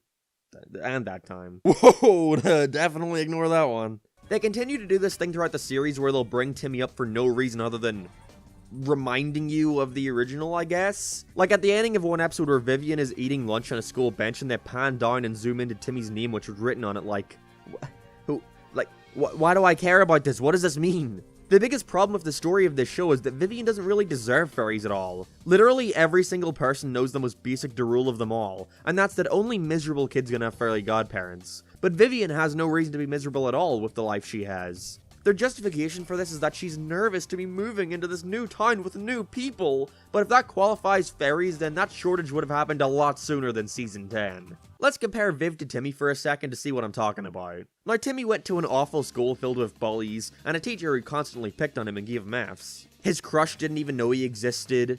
His closest allies were two kids who were just as unpopular as he was. And when he goes home to escape this, he doesn't even get to spend time with his parents because they're always going out and neglecting him, leaving him with this evil babysitter Vicky who at times literally tries to kill him. Viv has a teacher who gives her detention every now and then. Her stepmom is mean to her every once in a while, and you know, fucking boo-hoo. Do you hear that, Vivian? I'm playing the world's smallest violin. Vivian is not miserable in this show in the slightest. She has this nice-ass room, this father and brother who love her, and a friend who wants to fuck her brother. Wait. I mean, I shouldn't be surprised. They really stopped giving a shit about the rules in the later seasons of the show, but I can't believe they decided to overlook one of the most fundamental aspects of the original series, that being that you're happy Timmy has such a good relationship with Cosmo and Wanda because everything else in his life is horrible, and you want to see him overcome the challenges he faces through wishes. And speaking of wishes, this show handles them in such a lame and pointless way. See, in the original show, the way they handled wishes for the most part were that they were basically life lessons for Timmy disguised as fun adventures. In the word godparents, there's something hidden in there you may not have noticed. That being the word parents. Cosmo and Wanda were parental figures for Timmy, trying to teach him right from wrong, teaching him valuable lessons such as the importance of having true friends, respecting his parents, and ultimately to not be so selfish. They were steering him towards being a better person, and that's an aspect I felt was always unappreciated about it. Yeah, but I want friends who like me for who I am, not what I have. I'm sorry I didn't figure that out earlier. Does that look like a bad kid to you? No. No, it doesn't. But in Fairly Odder, Cosmo and Wanda are literally just here for the purpose of granting wishes. They rarely, if ever, serve any plot relevance. We just have our boring human characters be presented with an issue, they call in Cosmo and Wanda to make their wish, then they disappear, only to come back in 2 or 3 more times throughout the rest of the show to go, hey, how's the wish going? Oh, bad? Alright, we'll just undo that, no problem. Remember when Cosmo and Wanda would consistently follow Timmy around and talk to him during the episodes? Yeah, they have no fucking presence in this series. I really don't know why they're here, other than just fucking, nostalgia. They try to make this interesting by having the dumb rule that each of the kids can only make one wish at a time, like it works in a rotation system, but this idea is only really used to any effect in the first episode, and rarely again. They kinda just forget about it, only to bring it up when it's convenient for the plot. The biggest issue here is that in live action, you're really restricted to the type of shit you can wish for, because there's a budget to adhere to, and a very low one at that. Seriously, there's a point where they have, like, a Godzilla costume, and it's literally just something bought from fucking Amazon. So because of that, you gotta do stuff within your limit. Like when Vivian wishes to be taller in the first episode, they just, like, put her on a ladder and aim the camera up so he can't see her leg. You know, it kinda defeats the point of the limitless imagination of a child. I wish for a unicorn! I can do a pony with a cone on its head. Yeah, that's just as good. The relationship between Cosmo, Wanda, and the kids is almost non-existent. They barely interact. Like, remember in the OG show how Wanda would call Timmy Sport? You know, it's shit like that. Such a simple little nickname that just makes you go, oh, she cares about him. But there's nothing like that in this one, because we've got Cosmo and Wanda who just sit around and crack jokes, and Vivian and Roy who are just bland. It's like they split Timmy into two. His nerdy, unpopular side and his super confident, egotistical side, and called it a day. Okay, can I wish for Ty to change his mind about having the school dance here? Mind control goes against the rules. Yeah, no mind control. Except for in the first episode where she mind controls her dad. I mean, we can only care so much, right? There's a lot of shit like that where they contradict themselves and go against shit they already establish. Like, remember how in Father Time, Cosmo would always jump to time travel to help Timmy fix his problems? It's kind of funny. Or you could go back in time and stop your dad from ever winning the thing in the first place. You could just go forward in time enough to... Quiet! Well, in this show, they do a similar thing and even bring back the time scooter, but Cosmo is the one to warn them about the use of time travel. What? Wouldn't that be more of a Wanda line? Time travel can get a little sticky. This could have been a cute little callback, like, I gotta warn you about time travel. Timmy tried that a couple times and it did not go well. But that would require watching the original, I guess. Well, I mean, clearly somebody on the staff did, because for some reason there's a lot of really bizarre references to the original series. Some are kinda clever, like this board game in their house called the Same Game, obviously referencing the episode. They even have the little grey blobby guys, too. But then others are just weird, like when Cosmo says, What's he gonna do? Tear apart reality with his bare hands and say, we puny fairies have some splaining to do. Wanda, you got some splaining to do. Like, why does he say that? It's only in there for the sake of reference. There's a lot of strange and non-Fairly OddParents references too. Like when they talk about Jason Momoa, Olivia Rodrigo, and fucking Hamilton. What's your favorite part of Hamilton? But I guess the original show did that too, so they gotta pass on this one. Just like Dr. Phil! The most confusing one, however, is a fucking South Park reference of all things. Boo, you guys! I'm going home! She doesn't even go home. Like, who the hell is this show for? Is it for little babies who are having this be their first introduction to the series? Well, it couldn't be, because there's so many references and callbacks to the original and weird adult humor. Well, then it's for the fans of the original who have now grown up a bit, but no, because adults aren't going to want to watch a dumb lame 2020s Nickelodeon sitcom. This show has no target demographic, no audience, it's so confused on what it wants to be. The writing, however, of this show is without a doubt its weakest aspect. And I think, ironically enough, a part of that might be because they're trying too hard to make it akin to the original. That may sound strange, but it's actually something similar to the Drake Bell movies they did like a decade ago. Oh my god, those were a decade ago. They're taking this very cartoony style of writing, but doing it in live action, and it just doesn't work as well.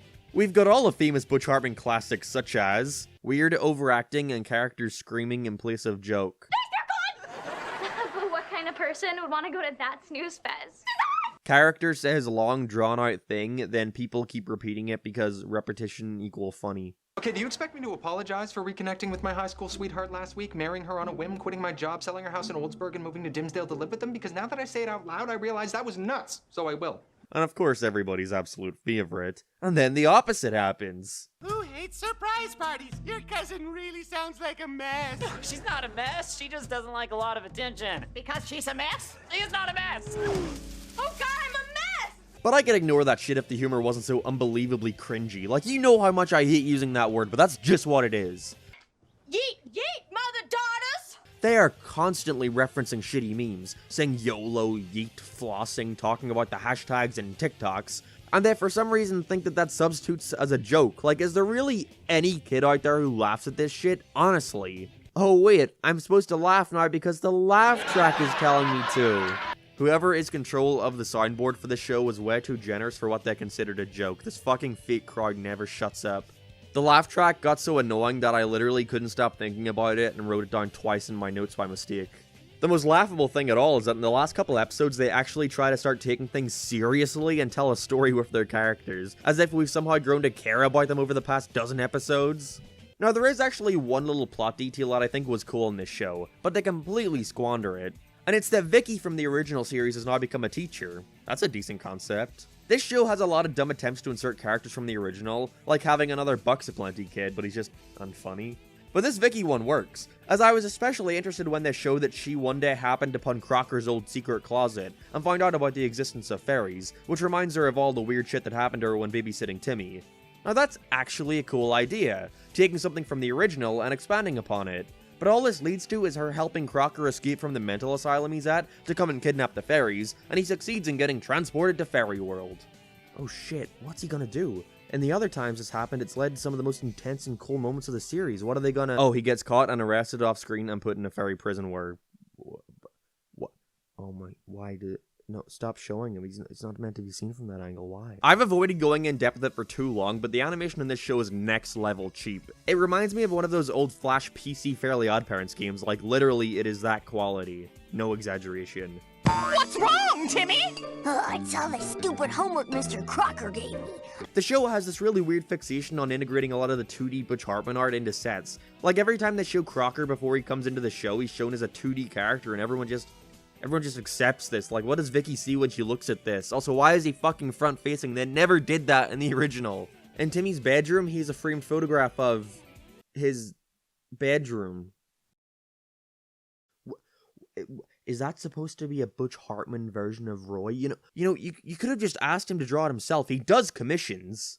I don't know, man. If you're gonna make a live-action reboot, then go all out, not this half-and-half shit. Like these bizarre transitions where they go from a weird traced ripoff of Butch Hartman's style to real life. Oh no, I'm sorry, this is not real life. This is a crappy, unrendered CGI version of the location. Not that the live-action sets are much better. This shit looks like it was thrown together in an afternoon. There was so much unpainted plywood laying around these places. And then there are the elephants in the room. Cosmo and Wanda themselves. And this shit makes Season 10 Fairly OddParents look like Citizen Kane. Wait, no, that doesn't work here. This shit makes Season 10 Fairly OddParents look like Citizen Kane. But if Citizen Kane were animated. Anyways, it sucks. I saw one of the animators on the show excuse it because it's just flash animation and not traditional, and that's just so strange to me, that even the animators have this weird stigma that rigged animation is somehow worse than frame by frame. As I've discussed before in other videos, I think for TV, some of the best animated series we're getting right now are rigged, while the frame-by-frame ones look boring for the most part due to low budgets, and focusing on stilted pose-to-pose animation. I was talking to a good friend of mine, Rebecca, who works at Mercury, who consistently animates some of the best looking rigged shows out there, such as the new Mickey Mouse cartoons, Hilda, and Ghost of Molly McGee. And she seems to think that a lot of the issues with Fairly Odd stems from them relying too much on top pegs, which gives off this weird bouncy look, where the character's whole body just moves.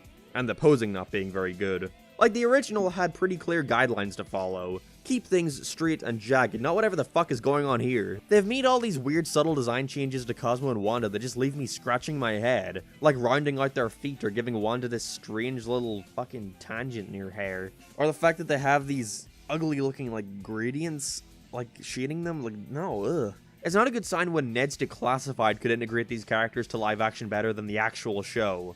The Fairly OddParents wouldn't even be that hard to translate into Flash. The original show has a really basic way of animating its characters, where there's barely any squash and stretch or in-betweens. The movements are all very fast. Every character always has such a good silhouette. But here, most likely because the animation wasn't a top priority for Nick, we get scenes like this. Because they are fairies, this is where the human scum stay.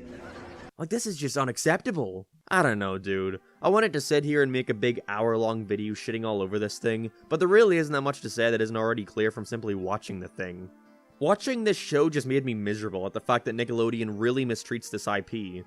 You've taken what was once your second most popular show of all time, and a show that I really, really care about, and consistently soiled it!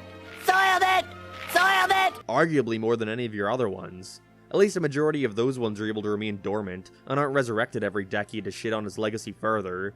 And they also get to be in the fighting game, I'm still pissed about that! Don't bother watching Fairly OddParents Fairly Odder, it's not even worth it for a fucking laugh. It's just sad. So I guess I'll just end it with this. Please, Nick, please let me make a Fairly OddParents movie like the Rocco and Invader Zim ones. I'll do a good job, I promise. Please, please, please. Don't worry. You didn't somehow travel back to 2 years ago. The Fairly OddParents really is getting another reboot. And the previous one that crashed and burned isn't even 1 year old yet. And so far, it's looking to be the most drastic change yet. A new art style, new medium of animation, a bunch of new characters, and an entire plot synopsis leak. I can't act super surprised about this, as I've known about its existence for a couple months at this point, but I was shocked at just how much of this cartoon has been leaked so far. Oh yeah, that's right. None of this has been officially announced, like when we discussed the previous reboot. So there is the slightest chance that this won't amount to anything given how much cancellations are going on right now, but it really does feel like Nick is making room for this thing, given the fact that they've already taken the live-action reboot off Paramount+, so there literally is now nowhere to watch it. Yet, it still somehow got a Kids' Choice Award last month, so I don't know either. If you don't remember, which honestly I don't blame you, that reboot took place in a live-action world with 2D Cosmo and Wanda slapped on top of it for brand recognition. It's not particularly funny or interesting, and after a month or so, everybody forgot about it. So now there's this. When this got leaked, the immediate reaction from 99% of the internet was, why? Why do we need another Fairly OddParents reboot? Not only because of it being so soon from the previous, but also because there are so many other more deserving cartoons out there that are deserving of a revival, mainly from not being able to properly have its time to shine when initially airing. And I get this complaint, I really do. My Life as a Teenage Robot is the big one I'm seeing folks call for a revival of at the minute, and I couldn't agree more, but I like the Fairly OddParents. So my interest is always piqued whenever a new thing gets announced from it. Another thing that didn't help was how much the creator of the original, Butch Hartman's, reputation has tanked in recent years. And also people just going back to the original and realizing that it wasn't all that amazing to begin with. Although I disagree. I think people really have just forgotten how big the Fairly OddParents was back in its heyday. There's a reason it got 10 seasons and is being brought back so frequently. It's beloved. For a long while, it was the second biggest cartoon in the world, second to SpongeBob. I'm mostly surprised because of how Nick barely includes the thing in their celebrations. I'm still pissed off about the lack of Timmy in those video games. I will rant about that till the fucking day I die. But really, this seems like a best case scenario for those who want something new from the series. As not only does it seemingly take place over a massive time skip with different takes on these characters, but also, most shockingly, it doesn't even have Timmy. So let's take a look at everything we currently know about the brand new Fairly OddParents reboot, to see if it could even hold a candle towards the beloved original, or, possibly, be even better? But first, look, I needed a transition to show you my epic Brian Griffin poster. Freaking sweet, huh? If you want to get one yourself, then am I sure glad this video is sponsored by Display It. This video is sponsored by Display It. Display It is a one-of-a-kind metal poster, featuring designs from all your favorite licenses and brands, such as South Park, Family Guy, Star Wars, Marvel, there's a bunch, trust me. The main thing I loved about these were how easy they were to set up. They come with 2 magnets that you stick to your wall and bam! Took like 20 seconds and all my room is brightened up by the very presence of Brian Griffin. With many amazing designs, both official and ones done by their over 40,000 talented artists, you were without a doubt gonna find something you like. And with them only taking 4 to 5 days to arrive, it'll be no time before you've got that thing hanging on your wall.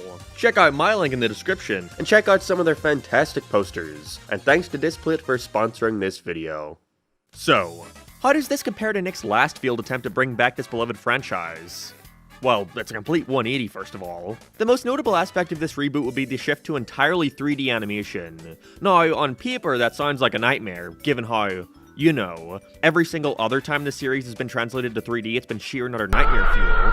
But when you look at the test animation, it really is the best case scenario when it comes to this idea. It actually looks kinda good? Now, I can only show you bits and pieces here because I'm not really interested in getting a knock on my door from Paramount, but one thing I'm happy to see them taking advantage of are reducing the frames. Think Spider-Verse or the new Puss in Boots movie, although obviously on a much lower budget. But really, it looks quite nice. It's expressive, they're still restricting themselves to those flat angles the original is known for. And it's nice seeing Cosmo and Wanda being shown to care about each other, even if it does just consist of reused dialogue from the original series. Again, test animation. One thing worth noting, however, is the slightly different art style they're going for. And while I do prefer the original designs, I can see what they were going for here. Something I began noticing over the years is that the original Fairly OddParents never stuck to its model sheets. It's something I actually recently spoke to classic SpongeBob storyboard artist Jay Lander about. Check it out. But if you look at the model sheets for a character like Timmy, you'd realize that they rarely ever stuck by that. He's either drawn a little bigger or his eyes a tad smaller or with longer legs and whatnot. The storyboard artists had a lot of control over how these characters looked. And if you look at the stock production art from the first season of the series, you'd notice that they were often given pretty small eyes, especially Wanda. So it at least makes some sense to me. And while I'm not a fan of her pink pants and yellow sneakers, I like the little thing on her collar of her shirt. You know, the thing. Really, I have no problems with this new art style. Other characters aside, but hey, the main thing I was curious about when it came to this reboot was how are they gonna handle it? The original was run into the ground for 10 seasons and 3 movies, then its corpse was dug up again for that terrible reboot, which really gave a lot of folks the impression that bringing back the Fairly OddParents just wouldn't work, but I never agreed with that sentiment. My favorite aspect of the show was always how they were able to tell these episodic adventures, while giving hints of continuity, whether it be from returning villains, adding bits of lore, or simply showing Timmy growing up and becoming a better person. Or a worse person, but that was interesting too. After around season 7, they really gave up on doing that, and the live action crap attempted it near the end of its run, but too little too late if you ask me. Also didn't need to see Vicky want to fuck Crocker, but oh well. But that's what gives me so much confidence for this reboot, because after reading the entire pitch bible, it seems to be giving me exactly what I wanted. Although there are some questionable decisions that leave me more so cautiously optimistic. Through reading the Bible, it really seems that whoever is behind this, which I'll get into later, really wants to focus on that aspect of the original, starting off with episodic adventures that delve into becoming more serialized over time. I really love how much they focus on the dynamic between Cosmo, Wanda, and new character Hazel, really citing that as the heart of the show. We're going to be seeing her grow and change over time, and in that regard, I think with all these more serialized cartoons now, they have the opportunity to exceed the original. As there, they'd flip-flop a lot on Timmy's growth for the sake of jokes or plot ideas, it wasn't super consistent. They even claim that after a while, Poof will be brought back into the series, although much older now and taking care of his own god kid, who just so happens to be someone in school with Hazel, what a coinky dink. Our Timmy replacement Hazel, however, has me a little concerned. They make a big effort here to differentiate Hazel from Timmy, which I get. If you're going to make a Fairly OddParents reboot without Timmy, but instead feature a kid who's exactly like Timmy, then just have Timmy. But with the way she's described here, I get more Chloe vibes from her. And nobody wants to be a Chloe. Obviously, we haven't seen this character yet, and it's all about execution, but I do worry with the way she's described.